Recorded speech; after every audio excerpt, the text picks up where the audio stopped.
سلام دوباره به شما همراهان دقیق و کنجکاو نیرماتکست. من باران هستم و به همراه محمد رضا در تیر 1404 میزبان شما در نیرماتکست هستیم. در اپیزود دوم فصل اول قراره که در مورد یکی از حیاتی ترین و شاید برای بعضی ها خشک ترین اما در عین حال ضروری ترین بخش دنیای بروکرها یعنی رگولاتورهای مالی و بحث شیرین رگولیشن بپردازیم. میدونم شاید کلمه رگولاتوری یا نهاد نظارتی به گوش خیلی ها خسته کننده به نظر بیاد. آدم یاد کاغذبازی‌های بی‌پایان میفته، اما خب باید بدونیم که توی دنیای بیرحم بازارهای مالی رگولاتور دقیقاً شبیه یک پلیس، یک قاضی یا حتی مثل یک بیمه از سرمایه شما محافظت میکنه و نادیده گرفتنش دقیقاً مثل این میمونه که شما توی یک شهر شلوغ و بیقانون بدون قفل فرمون ماشین آخرین مدلمون رو توی خیابون بذاریم و انتظار داشته باشیم که فردا صبح ماشین دقیقاً همونجا مونده باشه. توی قسمت قبل فهمیدیم که خیلی از بروکرها ترجیح میدن که توی جزایر خوش آب و هوا و دور افتاده ثبت بشن و امروز میخوایم بفهمیم که دقیقاً فرق بین اون بروکری که توی اون جزایر ثبت شده با بروکری که تحت نظارت یک نهاد قدرتمند توی یک پایتخت بزرگ مالیه دقیقاً چیه و چرا این تفاوت اینقدر برای ما مهمه. پس بیاین یه سفر داشته باشیم به دنیای پیچیده اما ضروری رگولیشن. سلام، من هم سلام عرض میکنم خدمت همه شنوندگان و بینندگان عزیزی که این پادکست رو میبینن یا میشنون. خیلی خوشحالم که توی قسمت دوم نیرماتکست باز هم در خدمتتون هستم. همونطور که شما گفتین این قسمت راجع به موضوع رگولیشن و رگولاتورها صحبت میکنیم. رگولاتور مالی دقیقاً چیه و چی کار میکنه؟ ببین، رگولاتورهای مالی یا فاینانشال رگولیتورها یک سری سازمانهای دولتی یا شبه دولتی هستند که کارشون قانونگذاری، نظارت و کنترل بر فعالیت نهادهای مالی مثل بانک، مثل بیمه، مثل همین بروکرها توی یک حوزه قضایی مشخص. هدفشون چیه؟ هدف اصلیشون؟ ببین، میشه گفت که هدف اصلیشون صرفاً نظارته، اما در کنارش اهداف دیگه‌ای هم محقق میشه. مثل چی؟ مثل اینکه توی بحران‌های مالی تقلب و دستکاری توی قیمت یا بازار اتفاق نیفته، به خاطر اینکه وقتی بحران مالی رخ میده معمولا نوسانات بازار شدید میشه. میتونیم مثال عینی این موضوع رو در دوران کنونی کشور خودمون ببینیم که با اتفاقات جنگ و آتش بس و اینها قیمت دلار از یک شب تا صبح که میخوابی چند هزار تومان تفاوت پیدا میکنه. اینجا اون پتانسیل دستکاری قیمت خیلی زیاد میشه چون نوسان بازار خیلی سریعه و میتونه یک دستکاری توی قیمت توسط اون بروکر اتفاق بیفته. موضوع دیگه‌ای که خیلی مهمه اینه که اطمینان پیدا کنن حقوق مشتری و کاربر اون بروکر حفظ میشه و احقاق حق بکنن برای مشتری اون بروکر. این هم باز یک موضوع دیگه است که حتما باید لحاظ بشه. یکی از موضوعات دیگه‌ای که حتما باید توسط اون نهاد نظارتی بررسی بشه جلوگیری از پولشوییه و جلوگیری از تأمین مالی تروریسم در سطح بین‌المللی. مثل دروازه‌بان میمونه رگولاتور، درسته؟ مثلا اینکه مثلا نمیذاره که هر کسی وارد شهر بشه، هر کی هر کاری دلش خواست نمیتونه بکنه. قطعاً همینطوره. بروکرها برای گرفتن این مجوز باید چیکار بکنن؟ ببین، هر رگولاتوری یک سری شرایط خاص خودش رو مطرح میکنه که اون بروکر بعد اونها رو احراز بکنه تا بتونه از اون رگولاتوری مجوز مثلا چی؟ مثلا اینکه حداقل سرمایه‌ای که یک بروکر باید به یک نهاد نظارتی ارائه بکنه در هر کدوم از اون رگولاتورها متفاوته. رگولاتورهای سطح بالاتر عمدتاً سرمایه اولیه زیادی از بروکر درخواست میکنن و هر چقدر اون رگولاتور ضعیف‌تر بشه طبیعتاً میزان سرمایه اولیه‌ای که بروکر نیاز داره تا خودش رو ثبت بکنه کمتر میشه. یکی دیگه از نکاتی که وجود داره اینه که مالکین و مدیران اون بروکر از لحاظ سابقه کاری باید حتما احراز بشن که سوابق کاری شفافی دارن، سوابق کاری درستی دارن و اصلا صلاحیت ایجاد و تأسیس این بروکر رو دارن یا ندارن. این بروکرهایی که توی جزایر همون خوش آب و هوایی که خیلی هم ثبت کردنشون حالا به نسبت پایین تره، یعنی مدیرانی که دارن این رو ثبت میکنن هم سابقهشون پایین تره هم سرمایهشون نسبت به اون تا پایین تره. قطعا این یکی از اون چیزهاییه که کمتره و کمتر بهش توجه و نظارت میشه. حالا کامل میپردازیم به اینکه بروکرهای سطوح مختلف چه تفاوت‌هایی رو با هم دیگه دارن. یکی دیگه از نکاتی که وجود داره برای گرفتن مجوز شفافیت عملیاتیه.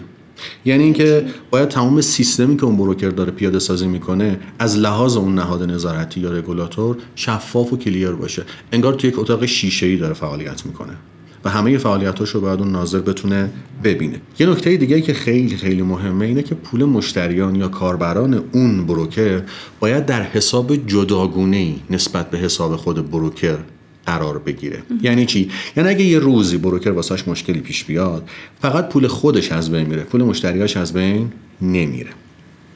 یک نکته دیگه که شاید خیلی بهش توجه نشه اینه که زیرساخت‌هایی که بروکر باید داشته باشه باز توی هر رگولاتوری متفاوته. منظور از زیرساخت‌های سخت افزاری و نرم افزاری هر دوه. بنابراین هر چقدر اون بروکر بخواد با رگولاتوری سطح بالاتری کار بکنه، طبیعتاً باید زیرساخت محکم‌تر و پایدارتری داشته باشه. منظورتون از زیرساخت‌های مناسب چیه؟ ببین، یکی از اون زیرساخت‌ها میتونه سرورهای یک بروکر باشه. این سرورها باید در چندین نقطه دنیا باشن. چرا؟ چون هر چقدر سرور به ما نزدیکتر باشه، طبیعتاً ما پینگ پایینتری داریم و سرعت عمل بالاتری داریم و این برای مثلا معامله‌گرهای اسکالپر خیلی حیاتیه. حالا این بروکرها وقتی خواستن که مجوز بگیرن، دیگه بعد اینکه مجوز گرفتن کاری ندارن باشون، تموم میشه. این تازه اول داستانه. این تازه قدم اول برای اینه که برن تحت نظارت یک رگولاتور قرار بگیرن. تازه از اینجا به بعد بازی برای بروکر شروع میشه. از اینجا به بعد تمام فعالیت‌های اون بروکر زیر نظر اون رگولاتوری داره انجام میشه. یعنی چی؟ یعنی هر گونه تخلف یا تخطی از اون قوانینی که اون رگولاتوری براش گذاشته صورت بگیره، پاش میاد توی داستان شکایت و شکایت کشی و احقاق حقوق مشتریان. این داستان مثل بروکرها که طبقه بندی و سطح بندی داشتن، رگولاتورها هم سطح بندی دارن. قطعا همینطور. ببین، ما میتونیم بگیم که رگولاتورها 3 تا سطح دارن: تایر 1، تایر 2 و اون گروهی که ما اصلا تایری براشون یا دسته بندی براشون قائل نیستیم. همونایی که توی همونایی که توی اون جزایر به قول شما خوش آب و هوا و قشنگ و دهن پر کن ثبت میشن، ولی خب عملاً رگولاتور معتبری نیستن. ببین، رگولاتورهای سطح 1 یا تایر 1 در واقع سختگیرترین و محکمترین رگولاتورهای دنیان که معمولاً توی کشورهای تراز اول اقتصادی مثل انگلستان و آمریکا و استرالیا و این دست کشورها قرار دارن. اینها قوانین بسیار سختگیرانه‌ای دارن و طبیعتاً بروکری که میره سراغ اینها میخواد به یک سری مشتریان خاص و یک حوزه جغرافیایی خاص خدمات بده. یکی از اینها FCA انگلستانه. یکی از شناخته شده ترین رگولاتورهای دنیاست و شاید معروف ترین رگولای معتبر سطحی که دنیا باشه. یکی از مزایایی که این رگولاتور داره اینه که اگر بروکری تحت نظارت این رگولاتور قرار بگیره، معمولاً با صندوق جبران خسارت FSCS هم طرف قرار داده. این صندوق چه کار میکنه؟ اگر یک روزی بروکر دچار مشکلی بشه، ورشکست بشه یا به هر طریقی بخشی از پولهای اون دچار کلاهبرداری یا هر اتفاق بیفته که از بین بره، این صندوق جبران خسارت تا 85,000 پوند هر کدوم از مشتریان رو ساپورت میکنه و بیمه میکنه. البته یک نکته وجود داره، این شامل همه نمیشه، معمولا شامل مشتریان دونه درشت اون بروکر میشه. میدونین شبیه چیه؟ مثل این مونه که این بروکره بخواد از یه مرحله، از یک داستانی بخواد شروع کنه برسه به مرحله آخر. این تایر یکا انگار شبیه قول مرحله آخره. آره، این قولای مرحله آخر داستان هستن. یکی دیگه از این مؤسسات باز معتبر و بزرگ ASIC استرالیاست. این هم باز یکی دیگه از رگولاتورهای معتبره که خیلی از بروکرها اگر بخوان توی اقیانوسیه خدمات و مشتریان بدن، معمولا بعد از این رگولاتور مجوز خودشون رو بگیرن. یکی از الزاماتی که این رگولاتور خیلی روش حساسه اینه که حتما پول مشتریان از پول بروکر جدا بشه. یکی دیگه از باز رگولاتورهای خیلی سختگیر که خیلی کم هم بروکرها سراغش میرن، CFTC یا NFA آمریکاست. گرفتن مجوز از این رگولاتوری بسیار کار سختیه به خاطر محدودیتایی که دولت آمریکا روی معاملات CFT و فارکس اعمال میکنه، روی بحث لورج، روی بحث انواع قراردادهایی که قرار هست با مشتریان بسته بشه. بسیار بسیار آمریکا کشور سختگیری. به همین دلیل بروکرهایی که نمیخوان با افراد مقیم کشور آمریکا کار بکنن اصلا به سراغ این رگولاتوری نمیرن. یکی دیگه از این باز رگولاتورهای معتبر فینمای سوئیسه که خب ما میدونیم سوئیس کشوریه که سیستم بانکداریش معروفه و خب حالا خیلی از افراد ثروتمند دنیا عموماً یک دو تا حساب توی بانک‌های سوئیس دارن. این شرکت فینما هم باز یک رگولاتوری خیلی معتبره، سختگیره و طبیعتاً روی بحث اهرم و جداسازی پول مشتریان از پول بروکر سختگیری‌های زیادی رو انجام میده. در مورد اروپا هم به همین شکله؟ آره. حالا ما اگر سوئیس رو به خاطر اینکه جزو نظام پولی یورو نیست جدا بکنیم، یکی دیگه از اون رگولاتورهای خیلی معتبر بافین آلمانه که عملاً تحت قوانین مایفید 2 اروپا فعالیت میکنه. این رگولاتوری هم رگولاتوری معتبریه و اگر کسی بخواد توی اروپا فعالیت بکنه، به خصوص توی حوزه جغرافیایی آلمان بخواد فعالیت بکنه، حتماً باید این رگولاتوری بافین رو داشته باشه. حالا این رگولاتوریا مزیت خاصی هم دارن، اصلا مزیتشون چیه؟ ببین، با توجه به قوانین سختگیرانه‌ای که دارن، نظارت بسیار بسیار موشکافانه‌ای که روی کار بروکرها انجام میدن، این مزیت وجود داره که تو خیالت راحته وقتی پول دست بروکریه که تحت نظارت یک یا بیش از یکی از این رگولاتوری‌های سطح 1 قرار داره، معاملاتی که انجام میدی شفافه.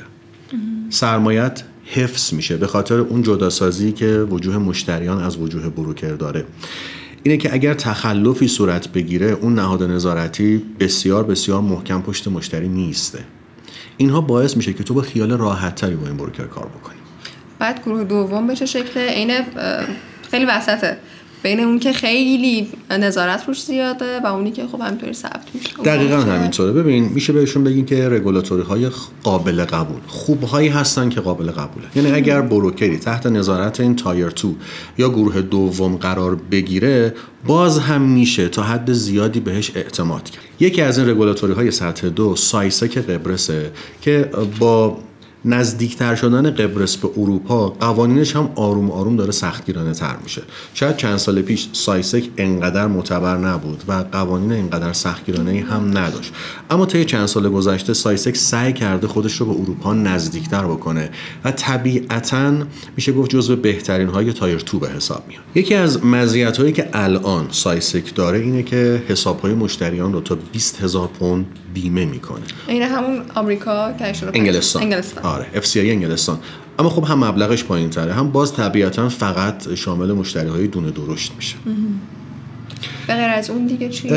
DFSA دبی هست که خب این هم جزو خوبهای خاورمیانه است. آره، جزو خوبهای خاورمیانه است. قوانین خوبی داره و بیشتر روی بروکرهای بزرگ و نهادهای مالی قدرتمند تمرکز میکنه. یکی دیگه از خوبها و گردن کلفت‌های تایر 2 FSCA آفریقای جنوبیه که میشه گفت معتبرترین رگولاتوری توی آفریقا به حساب میاد و اگر باز بروکری بتونه قوانین این رگولاتوری رو احراز بکنه، میتونیم بگیم که اون بروکر تا حد زیادی معتبره.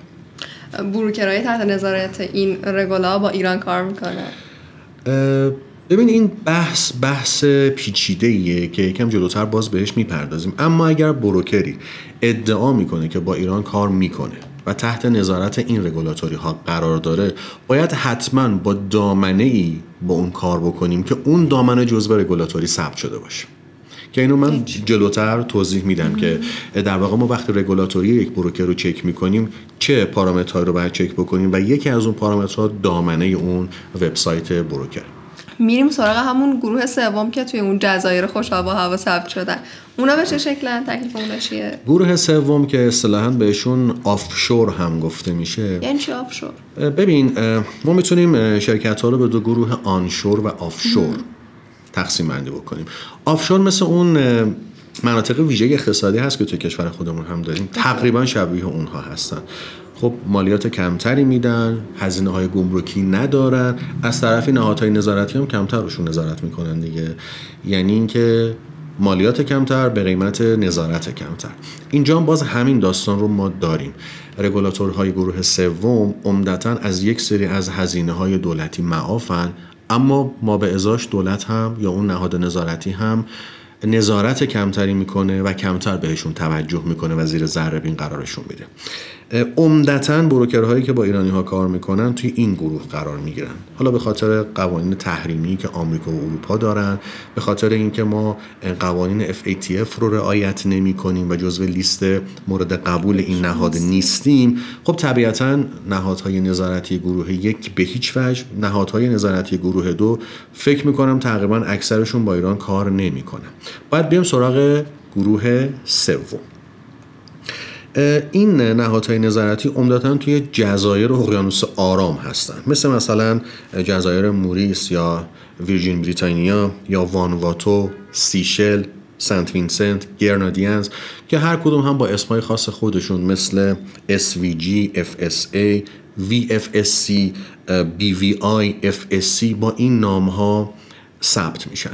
یک نکته‌ای که در مورد بعضی از این نهادهای نظارتی وجود داره اینه که بعضی از اینها صرفاً اجازه تأسیس به یک بروکر میدن، اصلا نظارتی رو فعالیت اون بروکر انجام نمیدن و این یعنی یک زنگ خطر بسیار بزرگ برای من یا شمایی که میخوایم با این بروکر کار بکنیم. پس مشکل اصلیشون این رگولاتوری ها همین نظارت نداشتنشون، درسته؟ ببین الزاماتشون خیلی پایینه، یعنی اون سرمایه اولیه بود خیلی پایینه، یعنی یک نفر میتونه با یک سرمایه خیلی کم یک بروکر تأسیس بکنه، یا اون سابقه‌ای که از مدیران توی تایر 1 یا حالا بعضا توی تایر 2 خواسته میشه اینجا وجود نداره. اونقدر ازشون شفافیت نمیخوان. سرمایه ما دیگه بیمه نیست، پول ما یا وجوه مشتریان دیگه از وجوه بروکر الزاماً جدا نمیشه و اینجا اگر واسه بروکر مشکلی پیش بیاد پول ما هم با پول بروکر دچار مشکل میشه. از طرف دیگه اونقدر از لحاظ قضایی قدرت ندارن که بیان پشت مشتری بایستن و بعضی هاشون اصلاً نمیخوان که این کارو بکنن، نه میخوان و نه میتونن که این کار رو انجام بدن که بیان پشت مشتری و توی دادگاه‌های قضایی حق ما رو احقاق بکنن. رگولای آفشوری که بهش اشاره کردیم خیلی سطح حفاظت رو پایین میارن و کار کردن با بروکری که فقط رگولای آفشور داره خیلی ریسکش بالاست و مثل این میمونه که من یه گنج خیلی بزرگی داشته باشم، به جای اینکه برم یه بادیگارد حرفه‌ای بیارم برم یه نگهبان محله رو بیارم بگم که از این گنج من محافظت کن. دقیقاً همینطوره. حالا چطوری لایسنس بروکر رو چک کنیم؟ همونی که بهش اشاره کردیم چه راهنمایی بکنیم؟ ببین معمولا وقتی که وبسایت بروکر رو باز می‌کنی توی فوتر سایت، اون قسمت پایین سایت یا توی قسمت About Us، اینها معمولا یک قسمتی رو به رگولیشن خودشون اختصاص میدن، یعنی یا توی فوتر سایت شماره لایسنسشون رو و انواع لایسنسی که دارن رو ثبت میکنن، یا توی قسمت About Us اون بالای منوی سایت که میری یه قسمت رو به رگولیشن اختصاص دادن. توی اون قسمت شما باید برید شماره رگولیشن اون بروکر رو پیدا بکنید. این گام اول. بعد از اون که اون شماره بروکر رو، شماره ثبت بروکر رو در رگولیشن پیدا کردیم، میریم وارد سایت رگولاتوری میشیم و دقیقاً حالا توی یک قسمتی مثل رجیستر لایسنس لیست، مثل فرم سرچ، اونجا اون کد رو دقیقاً وارد میکنیم.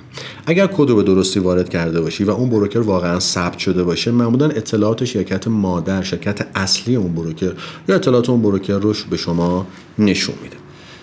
حالا اگه چیزی پیدا نکردی؟ اگر چیزی پیدا نکردی که اصلا ادعای اون بروکر مبنی بر داشتن اون رگولیشن کاملا غلطه و این میشه گفت بزرگترین رد فلگیه که شما این بروکر رو از همین جای بعد رهاش بکنی و هیچ کاری باهاش نداشته باشی. یک نکته دیگه که وجود داره اینه که حتما چک بکنید دقیقاً اون نامی که اون بروکر داره با اون چیزی که توی شرکت رگولاتوری هست یکی باشه. بعضی از بروکرها میان از شباهت‌های نامی استفاده میکنن، بهش میگن کلون میکنن، یعنی میان مثلا شرکت ABC رو با یک حرف کوچیک کم و زیاد میکنن و اون رگولاتوری رو برای خودشون هم در نظر میگیرن، در صورتی که اصلا رگولاتوری مال شرکت دیگه‌ایه که اونها اسم اون شرکت یا اون بروکر رو برای خودشون هم کلون کردن. یک نکته‌ای که وجود داره اینه که حتما وضعیت اون لایسنس باید اکتیویت باشه، یعنی فعال باشه. هر وضعیت دیگه‌ای مثل منقضی شده یا اکسپایرد، مثل لغو شده یا ریووکت، مثل تعلیق شده یا ساسپند برای ما قابل قبول نیست. فقط و فقط وضعیت فعال برای ما قابل قبوله. نکته دیگه که باید حتما لحاظ بکنیم اینه که اون مجوز برای چه فعالیتی صادر شده. آیا برای خدمات به مشتریان خرد یا ریتیل کاستومرها لحاظ شده یا نشده. آیا برای بازار فارکس CFD اون مجوز لحاظ شده یعنی یا اینا نشده؟ هر کدومش یه مجوز جداگونه دقیقاً شما باید ببینید اون مجوز برای چه منظوری و برای چه گروه از مشتریان صادر شده. چقدر کار سختی. آره. یک نکته دیگه که وجود داره اینه که سوالی که شما موقع از من پرسیدی گفتی که ما از کجا بفهمیم اون شرکتی که ما داریم باهاش کار میکنیم یا این وبسایتی که ما داریم باهاش کار میکنیم رگولر رو داره یا نداره. خیلی از رگولاتوری ها تمام دامنه هایی که اون بروکر اومده با اون رگولاتوری ثبت کرده رو لیست میکنن. مثلا .com داره، .org داره، .net داره، یا یک اسم دیگه ای رو اضافه کرده و اون رو ثبت کرده. مطمئن بشیم اون دفتری که داره به ما خدمات میده، مثلا شرکت a-fa.com که مخصوص خدمات به مشتریان ایرانیه، حتما اون دامنه هم توی اون رگولاتوری ثبت شده باشه. اگر نشده باشه به احتمال زیاد شما داری با دفتری کار میکنی که اون رگولاتوری معتبر رو نداره. حالا یا رگولاتوری یا تایر 3 داره یا اصلا رگولاتوری نداره این دامنه. حالا که داریم کم کم حرفه‌ای میشیم تو چک کردن این لایسنس ها، میشه چند تا از نشونه‌های خطر یا همون رد فلگایی که رایجن و باعث میشن که یه آژیر خطری توی مغز ما روشن بشه رو بهش اشاره کنیم؟ ببین، اولیش اینه که بروکر هیچ اشاره‌ای به اطلاعات رگولاتوری خودش نکرده باشه. اگر این کارو نکرده باشه و شما هیچ چیزی مبنی بر اینکه اصلا این بروکر رگوله‌ای داره نبینی، وضعیتش اظهار من الشمسه. این بروکر قطعا باید برای کار کردن انتخاب نشه. دو، اینکه ادعای رگولاتوری که میکنه یا بی ربط باشه، مثلا یک شماره‌ای بده که شما وقتی توی سایت چک میکنیم اون شماره به نام این بروکر ثبت نشده باشه، که این میشه یک ادعای جعلی، یا اصلا ادعای بی ربطی باشه، رگولاتوری رو معرفی کرده باشه که اصلا وجود نداره. یکی دیگه از دلایلی که میتونه ما رو به قول معروف محتاط بکنه نسبت به این بروکر اینه که ادعایی که مبنی بر رگولاتوری گذاشته صرفاً یک فایل PDF باشه. این برای ما قابل قبول نیست. حتما باید یک کدی باشه که داخل وبسایت قابل احراز باشه. نکته دیگه‌ای که میتونه وجود داشته باشه اینه که اون بروکر از رگولاتوری های سطح 3 مجوز گرفته باشه. باز همینجا برای ما یک زنگ خطری به حساب میاد که این بروکر احتمالاً یا شفاف نیست یا سرمایه کافی نداره، یا بعداً اگر تخلف یا هر اتفاقی بیفته کسی کمک من مشتری نخواهد اومد. یک نکته دیگه باز باید حتما لحاظ بکنیم اینه که نام شرکت با اون نام وبسایتی که توسط رگولاتور داره به ما ارائه میشه یکسان باشه. خاطرتون هست که گفتم ما میریم وبسایت هایی رو که اون بروکر توی رگولاتور ثبت کرده چک میکنیم. اگر اینجا ما تطابق این دو تا نام رو نداشته باشیم، باز باید یک چراغ هشدار در ذهن ما روشن بشه. همه چیز برمیگرده به همون سایت چک کردن. دقیقاً. ما به صورت کاراگاه باید تمام اطلاعات رگولاتوری رو چک بکنیم، چون اگر یک بروکر توی این موضوع به ما دروغ بگه، بقیه جاها هم میتونه به ما دروغ بگه. نکته دیگه ای که وجود داره اینه که چک بکنیم اون بروکر در کدوم کشورها اجازه ارائه خدمات نداره. آره، مثلا اگر بروکر NFA در آمریکا نداشته باشه، به هیچ وجه نمیتونه به مشتریان آمریکایی خودش خدمات بده. اگر NFA نداره و ادعا میکنه که به آمریکایی ها خدمات میده، باز باید چراغ هشدار توی ذهن من روشن بشه. یک نکته دیگه ای که بسیار مهمه اینه که ما وقتی رگولاتوری یک بروکر رو در وبسایت خودش چک میکنیم، فقط عبارت regulated by برای ما مهم و موثقه. هر چیز دیگه هر چیز دیگه مثل supervised by، registered in، یا مثلا نمیدونم member of فلان، اینها اصلا واسه ما یک کلمه دقیقاً، چون اینها بار حقوقی دارن. وقتی یک بروکری مینویسه من عضو فلان جا هستم یا مثلا در فلان جا ثبت شدم، این به معنای نظارت اون رگولاتور نیست. هر کدوم از این نشونه ها رو که ما ببینیم، یک چراغ هشدار در ذهن ما روشن میشه. هر چقدر تعداد این چراغ های هشدار بیشتر باشه، طبیعتاً کار کردن با اون بروکر رو برای ما منحل میکنه. اگه بخوام کل صحبت امروزمون رو جمع‌بندی بکنم، اینه که رگولاتورها بسیار بسیار موضوع مهمی هستند و اولین سدی هستند، اولین خوانی هستند که باید حتما بررسی بشن و اگر یک بروکر بتونه از این خوان سربلند بیرون بیاد، تازه میتونیم به مباحث دیگه‌اش بپردازیم برای اینکه آیا با اون کار بکنیم یا نکنیم. چه بهتر که بروکر تایر 1 باشه، اگر نبود تحت رگوله تایر 2 باشه، و اگر نبود که دیگه تایر 3 توی تایر 3 خیلی چیزهای دیگر رو باید حتما بررسی بکنیم و طبیعتاً منی که داخل ایران زندگی میکنم دستم بسته است برای انتخاب بروکرهای سطح 1 و سطح 2. بنابراین باید بین بروکرهایی که توی سطح 3 قرار گرفتن سعی بکنیم با در نظر گرفتن متغیرهای دیگه بهترین اونها رو انتخاب بکنیم. خب ما توی این اپیزود یاد گرفتیم که رگولاتورها سطح‌های مختلفی دارن، سطح 1، سطح 2، سطح 3 دارن. فوق‌العاده اون سطح یکیایی که بهش اشاره کردیم سختگیرن. دیگه چی یاد گرفتیم؟ رگولای آفشور رو یاد گرفتیم که بیشتر شبیه یک مجوز کسب و کارن. فهمیدیم که چطوری باید لایسنس ها رو تشخیص بدیم، چطوری عین یک کاراگاه لایسنس هامون رو چک کنیم و به چه نشانه‌های خطری حساس باشیم و گوش به زنگ باشیم. دقیقاً همینطوره. میخوام یک پیشنهاد دوستانه، درخواست دوستانه بکنم، اینکه خیلی فریب تبلیغات رنگ و آبدار بروکرها رو نخورن. اگر بونسی بهشون داده میشه اینها رو باز مد نظرشون داشته باشن که اون چیزی که حتما یک کاربر نیاز داره برای کار کردن با بروکر اینه که معاملاتش دستکاری نشه، پولش جای امنی باشه، معاملات شفاف باشه و بعداً نهایتاً اگر سودی کرد بتونه اون پول رو به راحتی از بروکر برداشت بکنه. این اون بخشیه که من کاربر نیاز دارم بهش توجه بکنم، نه صرفاً اون تبلیغات رنگ و آبدار خوشگل و بونس ها و امتیازاتی که بروکرها به ما میدن. توی این اپیزود ما نگهبانای دروازه رو شناختیم و قراره که توی اپیزود بعدی بریم سراغ اصل ماجرا، پول. قراره که وارد قلعه سرمایه بشیم و ببینیم که چطوری این بروکرها از پول ما محافظت میکنن. پس تا اپیزود بعدی مراقب خودتون و سرمایه‌هاتون باشید.